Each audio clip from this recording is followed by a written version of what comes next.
الحمد لله وحده والصلاة والسلام على من لا نبي بعد. أما بعد فأعوذ بالله السميع العليم من الشيطان الرجيم. بسم الله الرحمن الرحيم. قال الذين استكبروا إنا بالذي آمنتم به كافرون. قوم صالح کا ذکر ہو رہا تھا کہ پیغمبر صالح علیہ السلام ان کے پاس آئے اللہ کی ہدایت، رہنمائی اور شریعت لے کر.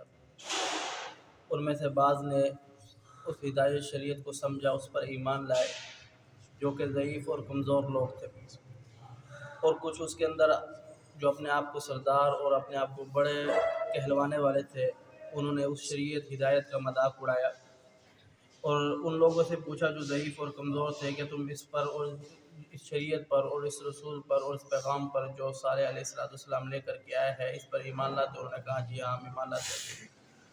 تو تنزیہ طور پر کہنے لگے قال الذین استکبروا، جنہوں نے تکبر کیا ان لوگوں نے کہا انا بالذی آمنتم بہ کافرون، ہم تو اس پر ایمان نہیں لاتے، ہم تو اس کا انکار کرنے والے ہیں.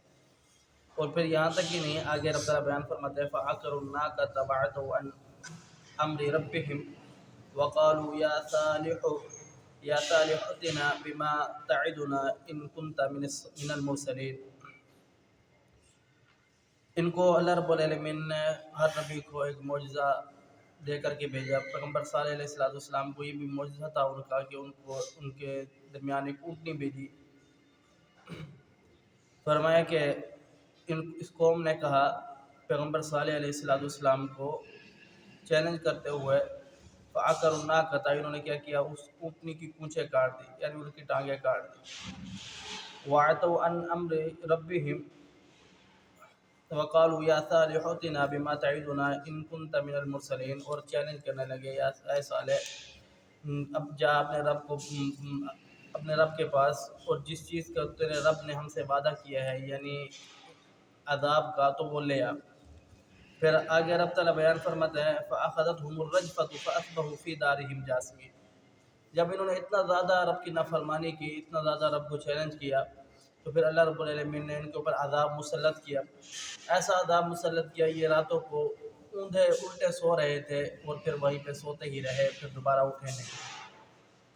تو رب تعالیٰ آگے بیان فرماتے ہیں فَتَوَلَّى عَنْهُمْ وَقَالَ يَا قَوْمِ لَقَدْ أَبْلَغْتُكُمْ رِسَالَةَ رَبِّي وَنَصَحْتُ لَكُمْ وَلَكِنْ لَا تُحِبُّونَ النَّاصِحِينَ.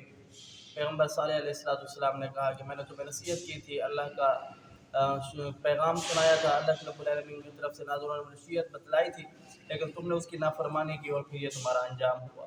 تو اللہ رب العالمین نے ہر نبی کو بھیجا نصیحت کے لیے اس کی قوم کی طرف، اور ہر نبی نے آ کر کے اپنی قوم کو نصیحت کی، ہدایت کی.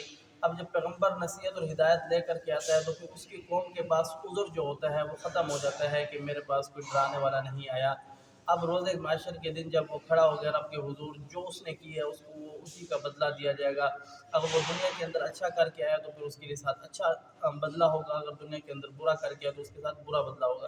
روز قیامت ایسے لوگ ہوں گے، ایسے لوگ بھی ہوں گے جن سے اللہ رب العالمین پوچھے گا کہ تم نے ایمان کیوں نہیں لایا؟ وہ کہیں گے ہمارے پاس کوئی ڈرانے والا نہیں آیا. تو پیغمبر تو آئے تھے ان کے پاس، تو پیغمبروں سے پوچھے گا رب تعالیٰ کہ تم بتاؤ کہ تم ان کے پاس گئے تھے؟ وہ کہیں گے جی ہاں ربا ہم تو ان کے پاس گئے تھے. تو کہا تمہارا کون گواہ ہے؟ تو وہ کہیں گے امت محمدیہ ہماری گواہ ہے، یعنی آخری امت جو ہے یہ پیارے حبیب پیغمبر علیہ السلام کی ہماری امت گواہ ہے. تو یہ سارا سلسلہ اللہ رب العالمین اس وجہ سے بار بار بتلا رہا ہے کہ روز قیامت جب میرے پاس آئے تو کسی کے پاس کوئی عذر نہ ہو کہ میرے پاس اللہ تیری طرف سے کوئی ہدایت نہیں آئی تھی. اللہ نے ہدایت بھیج دی، اب عمل کرنا آپ کا کام ہے. اللہ سمجھنے عمل کی توفیق دے. قول قولی ھذا استغفر اللہ لی ولکم ولسائر المسلمین.